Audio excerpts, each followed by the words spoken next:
Jeffrey, and we're back here at the Amish Village, and we're upstairs this time with Sue Morrison, who's doing an excellent job as our tour guide for the day.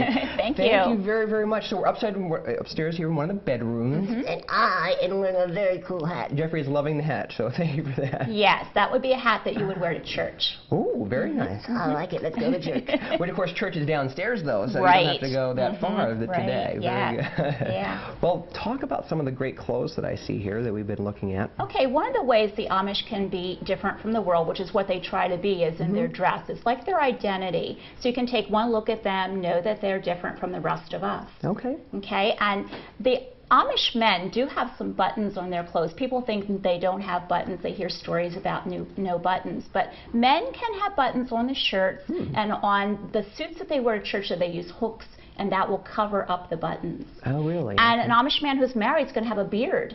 So that beard would cover up the buttons on his white shirt that he would wear to church. Okay. And the mother makes most of the clothes, but they do buy the shirts for church. That's a dress-up, so they sometimes buy the white shirt. So if you're not married, you don't have a beard. Is that right? That's right.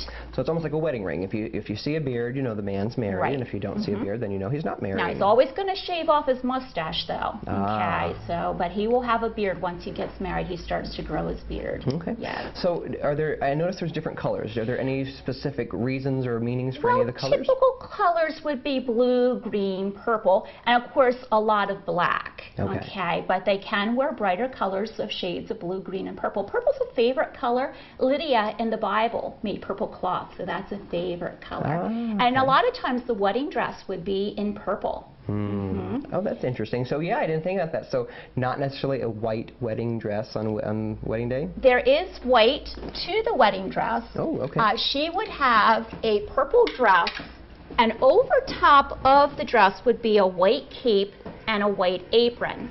Now, cape and aprons are actually pinned on with straight pins. The women don't have the buttons.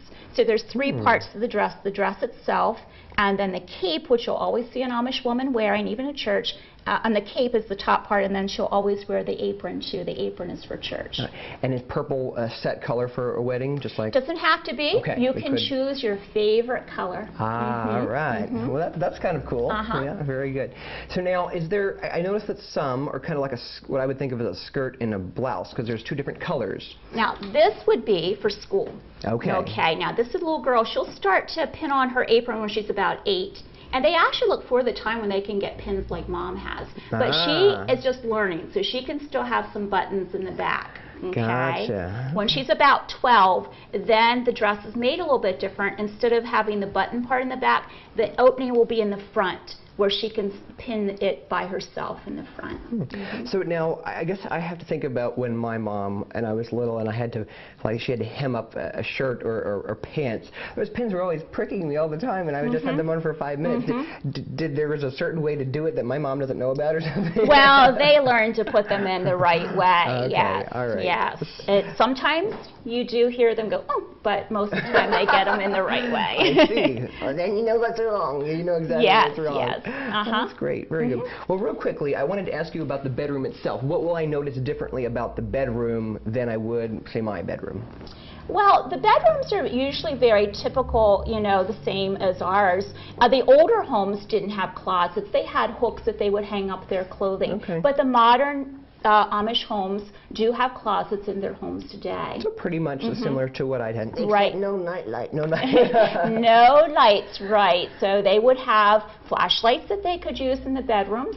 Okay, or they might even have another kerosene light upstairs that they would use. Sure. Yeah. Now the beds that we have here are rope beds, and that's in the past. They have regular beds today. So our home is an older home. It dates back to 1840, so there's some history here. But we like to tell people about how the Amish actually live today too, so that you get both. Very good. Well, speaking of that, like if I'm going to come here for the tour in general, what will I get to see, especially like you said, it's being a historic home, what will I be seeing? When you first come, we would take you through the sitting room, which is actually where we tell you about their history and overall culture, and also we tell you about church because they take turns having church in their home every other Sunday. So we would describe that. You'd actually get to sit on the benches, the type that they would use. You get to see the Amish Bible. It's a Christian religion, and they do have both the Old and New Testament of the Bible. So we have the Bible there that you can see that they would use. From there, we would go into the kitchen like I showed you before, and then after the kitchen, we come up to the bedrooms. We go over all their clothing with you, explain why they dress differently than the rest of us. And then we would go to see the summer kitchen, the place where they did all that canning. We actually take you to the basement to see the summer kitchen. So the tour itself takes about 25 minutes, and the tours start every 15 minutes, so there's not a long wait. You can always come whenever you want to. Right, you can come whenever you want to. No reservations required. You have done a fantastic job. Thank you so much for the tour. Thank and you. I guess we get to go see the schoolhouse. No, not school. Yeah, You don't want to go to school. He'll love it. Anyways, very good. Stay with us, folks. We'll be back, and we're going to get to go see a real Amish one-room schoolhouse.